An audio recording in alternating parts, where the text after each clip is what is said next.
Hello everyone, हम 60 seconds में समझेंगे कि साइंटिफिक प्रिंसिपल ऑफ मैनेजमेंट क्या होता है। साइंटिफिक प्रिंसिपल ऑफ मैनेजमेंट एक फेमस पर्सनालिटी लेकर आई जिसका नाम है एफ टेलर, जिसने कंपनीज में, ऑर्गेनाइजेशन में, इंडस्ट्री में काम करने का तरीका ही बदल दिया। एफ टेलर जो है रूल ऑफ थंब को अपोज करता था। रूल ऑफ थंब क्या है? रूल ऑफ थंब एक मेथड होती थी जो पहले इंडस्ट्रीज फैक्ट्रीज में यूज़ की जाती थी। Rule of thumb method trial and error approach थी और ये पर्सन टू पर्सन वेरी करती थी ये मेथड, और ये साइंस पर बेस्ड बिल्कुल भी नहीं थी।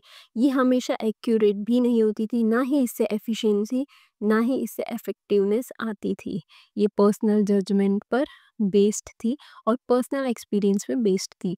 इसलिए टेलर इस मेथड को अपोज करते थे और उन्होंने क्या किया, ह्यूमन एक्टिविटी को छोटे छोटे पार्ट में डाल बांट दिया और हर छोटे पार्ट को best way of doing that particular task ये उन्होंने किया। और उन्होंने टाइम और मोशन स्टडी भी यूज़ की, जिसमें क्या होता है, हम मेज़र रहते हैं कि इस टास्क को करने के लिए कितना टाइम लगेगा, और जो अननेसेसरी मोमेंट्स है ना, जो अननेसेसरी टाइम है जो इधर उधर वेस्ट हो रहा है, उसको हटा देना, जिससे परफॉर्मेंस इंक्रीज होती थी, प्रोडक्टिविटी ऑटोमेटिकली इंक्रीज होती थी।